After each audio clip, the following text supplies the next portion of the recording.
Tere! Täna tuleb siis selline video, et rallinädal, ühesõnaga nädala lõpus on võistlus ja vaatame siis, mida enne võistlust on vaja teha. Ja praegu on esmaspäev, reedel on start siis Kihelkonna rahvaralli ja praegu ma sõidan autole järgi. Auto tuleb käigukasti remondist ja mitte ainult remondist, vaid üle hulga aja sai auto nüüd ühe suure edasiarenduse. Siis mis veel teha on vaja enne Saaremaale minemist? Rahvaralli värk, meil mingit suurt tiimi pole, kahekesi. Ehk siis keegi meile majutusi ei bronni ega mingeid praamipileteid ei osta. Et ühesõnaga ongi praamipiletid, igasugune logistika, majutus, auto, seal on veel teha, sillaregull, põhjaplaat alla, veermiku kontroll, võib-olla roolivõimupumba vahetus, kohe hakkan uurima seda asja. Ja veel hunnik püsiasju, asjade pakkimine ka ikkagi võtab aega, kuna igast varuosad ja tööriistad ja kõik peab kaasas olema. Nii, mõned hetked hiljem küll, aga ühesõnaga auto on toodud ja esimesed proovid on tehtud ja uus ülekanne on maru äge, et käiguvahed on nüüd väiksed, auto on kiirem ja eriti siis tuleb vahe välja kiire moo pealt, ütleme, siuke 80, ütleme 60 kuni 120, ma arvan, on kõige suurem see vahe. Ja täna siis üritasin teha ka nii-öelda teaduseksperimenti, ehk siis proovisin selgeks teha endale, et kas nüüd uue autoga on kasulikum käiku vahetada 6500 pealt või hoopiski 5500 pealt või 6000 pealt.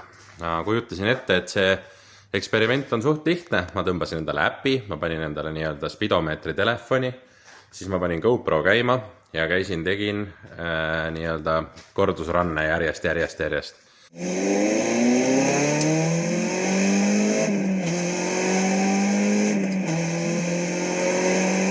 Aga ei ole ikkagi. Esiteks ma ei suuda konstantselt kohalt ära minna ühtemoodi ja meil on ka liiklus, mis tähendab, et ma ei saa suvaliselt igal hetkel 100+ kilomeetrit tunnis avalikel teedel lennata. Ehk siis ma tegin, mis ma sain mõned rannid nii-öelda ilusti tehtud ja lõpuks ma hakkasin hoopiski mõõtma 20 kuni 100 ja 20 kuni 100 oli nagu konstantsem ja stardi error läks sellega nii-öelda ära, et ei muutunud aeg enam sellest, kui mu start tuli erinevalt välja eelmisest korrast. Ühesõnaga, ma eriti sellele ei keskendunud, sest et rallidel ka ma ju stardin ühe korra ja ma tean, et mu stardid on okeid. Ma olen teistega võrrelnud, nad ei ole kõige kiiremad, aga nad ei ole kindlasti kõige aeglasemad. Ehk siis ma arvan, et sellega ma ei pea eriti tegelema. Olulisem on see, mis sealt edasi toimub. Ja ühesõnaga, mul on mõned klipid ka, ma panen paar kirjendust siia vahele.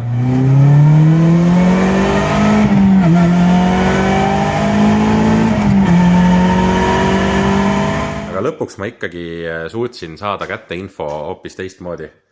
Ma leidsin üles oma mõned vanad sõiduklipid, kus juhtumisi oli kaardilugeja tripmeeter lahti, kus oli kiirus näha.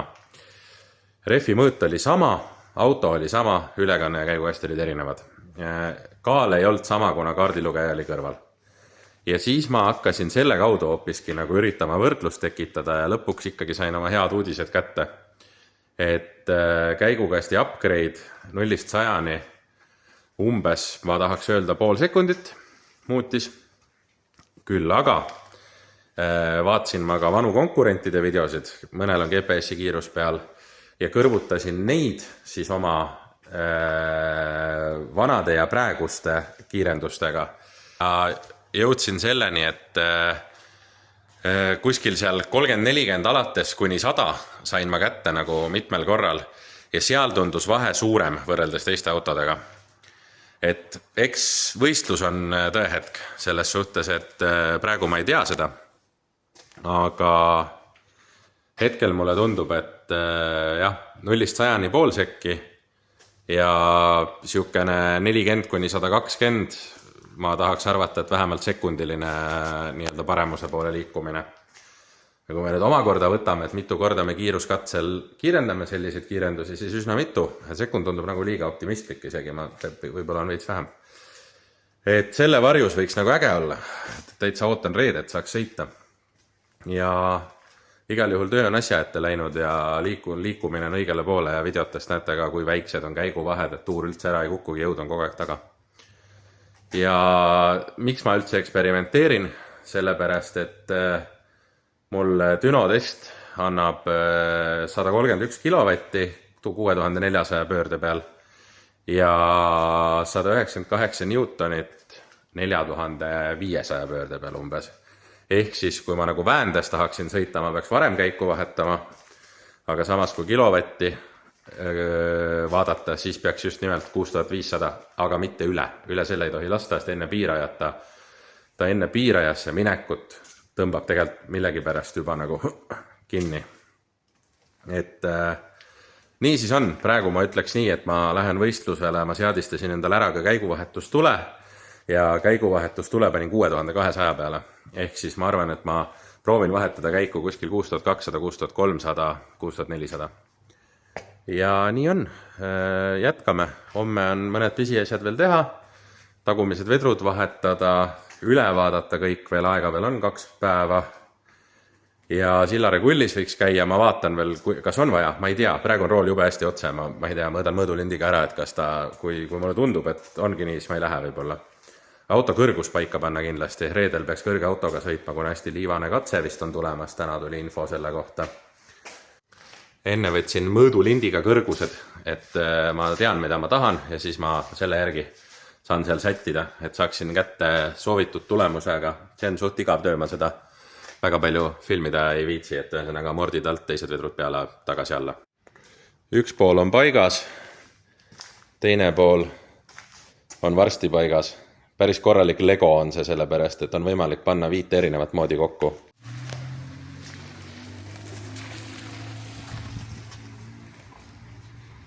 Auto kõrgus sai praegu selline, et mulle üldiselt meeldib taga sõita ninanõks kõrgemal, aga praegu ma ikkagi jätsin ta suhteliselt tasa, et homme saan veel koha peal seda sättida.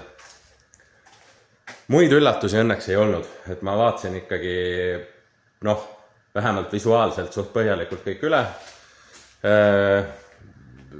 Õli, dosool, igasugused kõik vedelikud, eks ole, enne võistlust alati. Lõtkud all, et ei oleks midagi lahti kuskilt pooleks puruks mõrasid. Tegin veel enne päeval väikse sõidu, käiguvahetus tuli, sai paika. See nüüd näitab õige koha peale, millal ma käiku pean vahetama. Miks see vajalik on sellepärast, et kui sul 100 asja roolis teha on, siis sa alati ei pruugi käiku õigel hetkel vahetada. Ja vaatasin just nii-öelda listi, ilma listita ei ole võimalik, mina ei suuda minna ühelegi võistlusele, ma unustan pooled asjad koju muidu. Et kütust on vaja veel võtta ja enda asjad pakkida. Kaardilugeja Allan tuleb ise Hiiumaalt, mina lähen üksi Tartust ja homme kell 2 on praam, ehk siis hommikul mingi 10-11 vahel võiks minema hakata, puksiiriga just väga tempot teha ei saa. Ja tere hommikust, ühesõnaga nüüd siis 3 tundi ja 5 minutit Mapsi järgi ja Virtsu, sealt edasi veel Kihelkonda on, ma ei tea, tund midagi, et ühesõnaga ikkagi täitsa diagonaalis teise Eesti otsa. Ja prognoos on siis nii palju muutunud, et see on nihkunud veits varasemaks, et arvatavasti tänane võistlus on kas ikkagi kõigile vihmas või siis ütleme kerges vihmas. Ja seal on veel omakorda nii, et esimene katse on suurem tõenäosus, et on võib-olla nagu vähe vihma ja siis Oriküla peaks olema päris märg.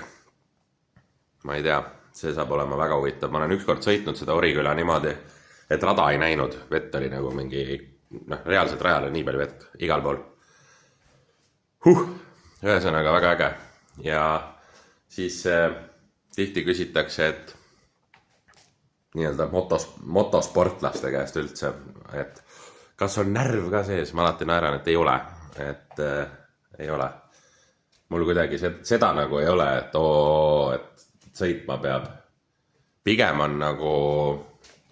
on see, et meil viimane võistlus oli maikuus, et lihtsalt tahaks väga sõita, aga see ei ole nagu see ei ole nagu närv sees, see on nagu lihtsalt tahaks väga sõita. Et ma tean inimesi, kellel on enne, ma ei tea, 5 korda vetsus vaja käia ja nii edasi ja nii edasi. Aga jätkame siis tee pealt kuskilt. Sadamas kohal ja noh, nagu ikka siis, ega ma aega üle just ei jätnud, et mingid minutid ja pakutakse suitsuahvenat, aga hetkel ei soovi. Ühesõnaga bronni panin ka viimasel hetkel, mingid viimased kohad olid, jõudsin veel panna. Ja ilma bronnita oleks päris kibe seis praegu, ma vaatasin, see kolonn oli mingi, ma ei tea, kilomeeter pikk äkki või. Nii et nüüd siis praami, siis kohe otse tehnilisse ja siis juba rajale.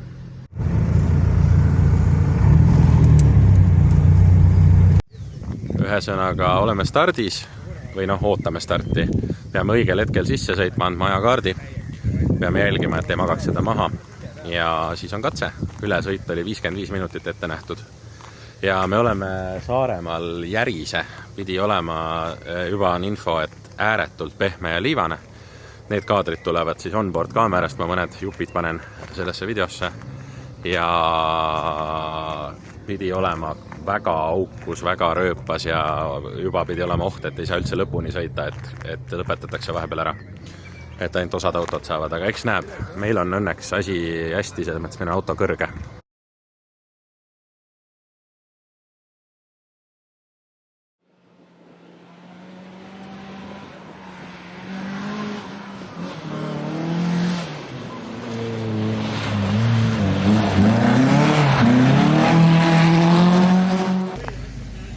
Täna oli siis üks katse Oriküla ja sealt saime 5. aja. Rahul ei ole, aga liidriga oli 4, midagi vahet ainult, mis ei ole väga palju. Et uue käigukastiga esimesed meetrid ja 1,5 kuud pole roolis istunud, Cruza Refiga mitte meetritki sõitnud, et on okei. Ütlesin veel enne starti Allanile, et eelmine aasta kaotasime Orikülas 7 sekki, et kui 3-4 saame, siis see on okei, et homme on pigem meie katsed Oriküla ei ole meile sobiv niikuinii kunagi olnud. Et ühesõnaga homsele, siis homne algab siis 5. kohalt ja kohe peab hakkama taga ajama teisi. No nii, ma räägin nüüd, ma ei räägi sinuga, ma räägin kaameraga. Nii, see on meie majutus. Köök. Voodi. Teine voodi. WC ja duš. Oota, terrass on ka. Ja selline vaade, väga kena. Äike hakkas, jõudsime kuivalt ära sõita. Huvitav, kas hommikuks on klaar, võiks nagu olla, kuigi mulle sobiks, kui jätkub, oleks vähe põnevam kõigil. Uus päev ja 2 katset sõidetud ja mul on siuke komme, et ma käin pikemate pauside ajal alati ujumas, et Kihelkonna ujumiskoht on Aba ja Sadam ja tavaliselt pärast seda tulevad head ajad ka, siis ma ärkan ülesse. Ühesõnaga 2 katset sõidetud, väga rasked katsed autole ja ajad olid meil 2. ja 4. 0,2 sekundiga kahjuks jäime katsevõidust ilma. Oleme tõusnud 4. kohale, 3. koht on 0,3 kaugusel. Puuteid me ei teinud, teiste kohta ma veel ei tea, varsti tuleb info. Nüüd tulevad kordusläbimised, mis saavad olema väga rajud, et meil on ka sumps on katki. Rooli varda lõi kõveraks. Väänasime sirgeks, aga saab olema raske. Aga samas 4. koht on siuke koht, et ei ole mõtet midagi veerema minna, et me lähme riskime veits rohkem, et auto lõhkumise oht on väga suur, aga muidu head tulemust ei saa kuidagi. Ühesõnaga järgmised klipid siis autost.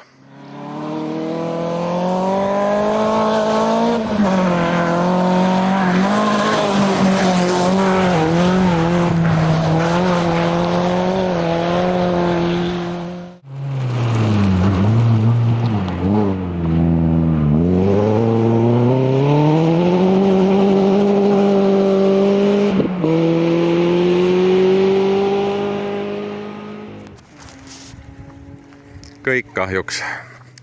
Ilusad vaated on tore, aga pool telk taaskord ja ma ei saa praegu aru, miks.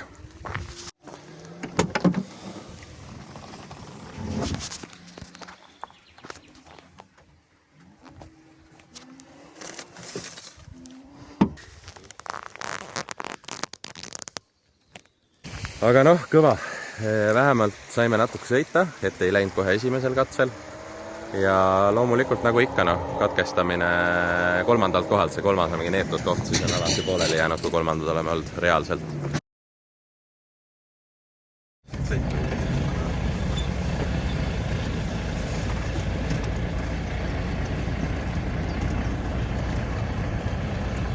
Ja minu poolt siis lõppu veel aitäh ka Viisale jookide eest.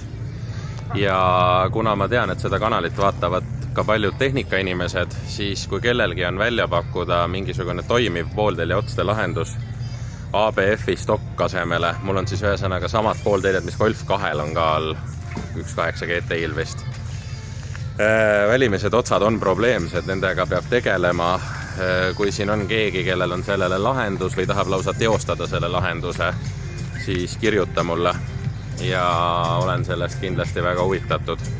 Ja täpsustus ka siis juurde, et 4x100 auguvalemit on vaja jätta nagu iga hinna eest. Võimalikult vähe tahaks ümber ehitada ja poolteljed muidu on okei. Pooltelje välimiste otste nuudi keskelt läheb pooleks. Et võib-olla ma olen vist valesid brände proovinud. Ma olen SKF-i proovinud, Sifamit proovinud, Pascali isegi. Pascal kusjuures kestis isegi.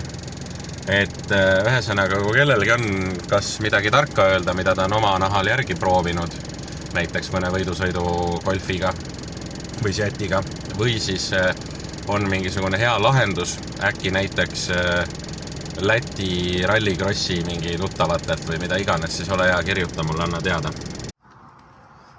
Ma olen juba poole tee peal. Natuke statistikat ka.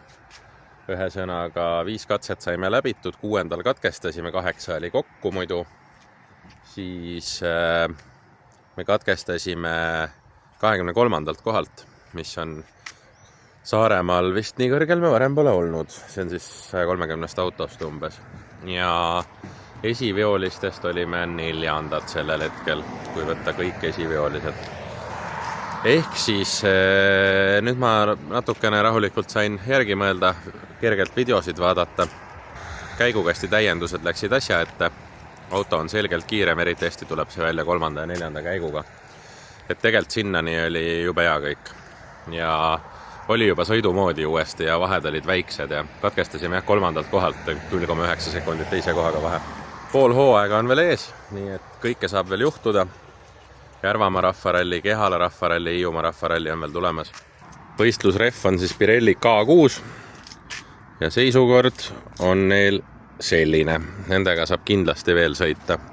Seda ma auto juures enne ei näidanud.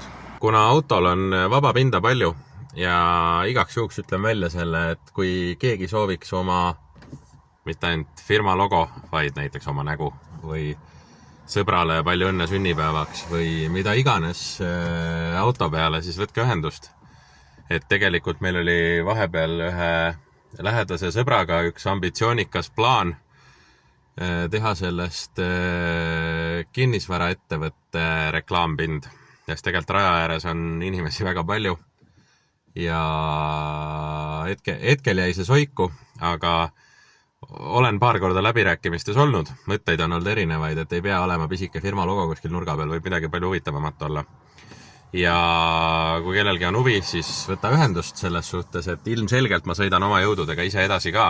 Ma saan hakkama, ma saan sõidetud, ma saan auto ka arendatud, aga kui keegi tahaks nii-öelda õlga alla panna, siis seeks neid asju rohkem, sest ega nimekiri, mida vaja on kogu aeg pikk. Selles ei ole üldse küsimus. Autot saab kiiremaks, ma tean täpselt kuidas, mida veel teha on vaja. Ja mis veel? Ma paar aastat tagasi filmisin ilusaid, kvaliteetseid videokokkuvõtteid rallidel käimistest. Tähendab, mina ei filminud, neid filmiti. Kui tahate neid näha, kerige 2 aastat tagasi Autoringluse kanalil. Ja see on ka asi, mille ma olen igal hetkel nõus taaselustama, kuna väga tore oli neid teha. Kui kellelgi peaks olema huvi mingit sellist laadi koostööd teha, siis ma olen iga kell nõus selle videoseeria taaselustama ja nimetama siis toetaja nimega väga suurelt, uhkelt ja tummiselt. Et ühesõnaga selline info ka siia lõppu. Kes teab, ma olen õppinud, et kui ei küsi, siis ei saa kunagi midagi, kui küsid, siis vahepeal pakutakse. et tänud siiani tehtud pakkumiste eest. Siinkohal tervitan ka Leadvilli, kes varustas mind valgustitega, mis olid mul ka rallil kaasas. Aga sellel korral polnud õnneks vaja öösel autot remontida, seega Leadvilli valgusteid ma hetkel ei filminud. Küll aga ma panen siia paar klippi sellest, kuidas nad on mulle kasulikud olnud.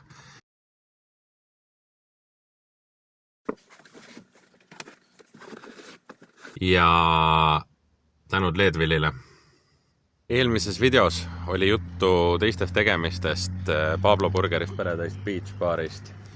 Ühesõnaga, ma unustasin ära auhinnamängu loomulikult. Auhinnamängu teeme siis selles videos, kes pole veel näinud, siis eelmises videos on Pablo Burger Paradise Beach bar, minge vaadake seda.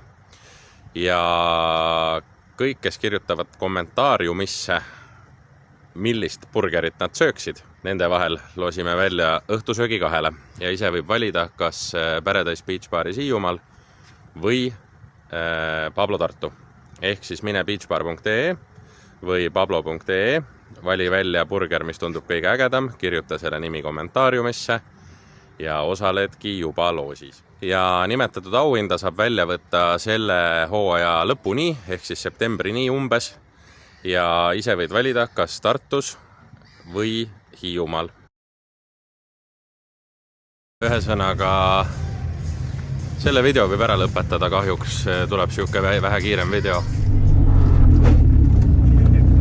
Noogutasin minust,